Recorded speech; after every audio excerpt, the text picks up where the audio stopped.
And to take us through to the conclusion of this part of private members' statements, I call the member for Barwon. Thank you, Mr Speaker. Since 1788, there has been a terrible record for introducing animals and plants into Australia, and there have been some particularly nasty examples of cactus. On the first fleet, they brought prickly pear. To feed the cochineal beetles, they also brought, which was supposed to be the basis of a lucrative dye industry. These insects were the source of the precious red dye used to make the vivid scarlet uniforms of the British soldiers. That little venture didn't turn out well. The bugs died, but the cactus stayed to spread unchecked by the beetles, later becoming serious pest species. Many other species of cactus followed. Hudson Pear was brought to Australia in the 1960s. It was first reported to the Prickly Pear Destruction Commission by a Mr Hudson, which resulted in it being known as Hudson Pear in Australia. Hudson Pear is a branched shrub cactus with cylindrical green segments and spines 3 to 6 centimetres long. In 1996, Walgett Mayor Peter Waterford took a piece of the spiny cactus into a council meeting and said it was infesting around 10 hectares of Crown land near Lightning Ridge. Approaches made to Crown lands to fund an eradication program went unanswered. By the time the cries for funding were finally heard in 2006, Hudson Pear covered about 60,000 hectares and had been found in almost every state.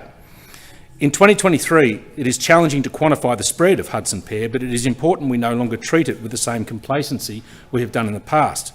All lands are at risk of, including prime agricultural land, Crown land and national parks. It infests and overwhelms vegetation. The threat of spreading is magnified if it gets into our waterways. Narran Lakes is a Ramsar listed site and the surrounding community has legitimate concerns it is at risk of infestation. I warned the previous government in 2019 that flood events would spread Hudson Pear into our river system. My warnings went unanswered, just like those of Walgett's Mayor in 1996. Hudson Pear spreads by the movement of finger-sized segments. Just one of these segments can generate an entirely new infestation. Anything can transfer them: humans, animals, vehicles and waterways. The spines can penetrate footwear and even tyres on cars, Mr Speaker, and cause serious injury. It proliferates and degrades the value of land, and many landholders also report countless animals and birds impaled on the cactus, starving to death. It is truly a gruesome way to die.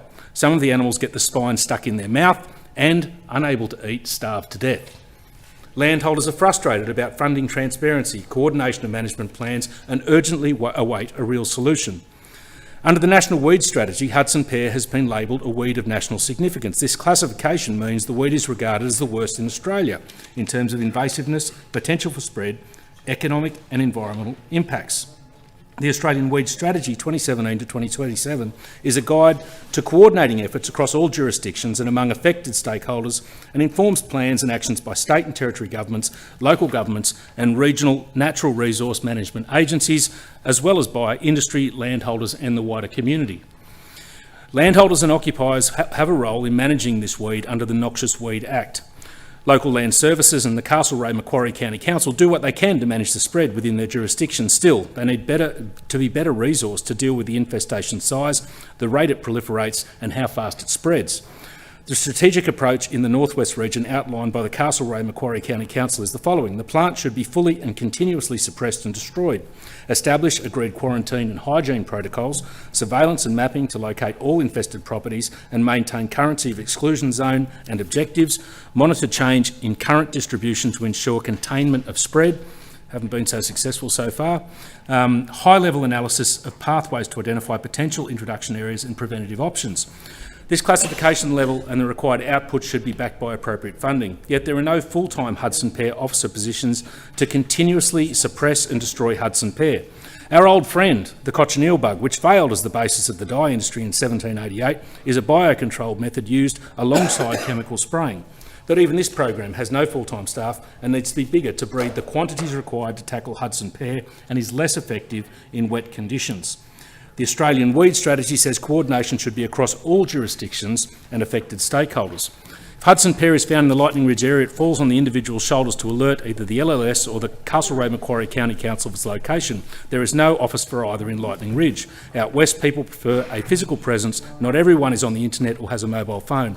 In a race against time, every option should be explored. If setting up an office can be part of the solution, let's set them up. We've seen the previous government either downplay or ignore Hudson Pear, and because of that, Hudson Pear is out of control and still spreading.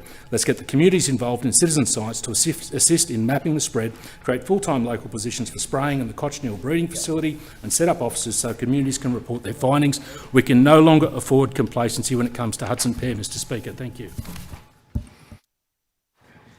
Very well timed, Member for Barwon. It being 5 p.m, private members' statements are interrupted for the public interest debate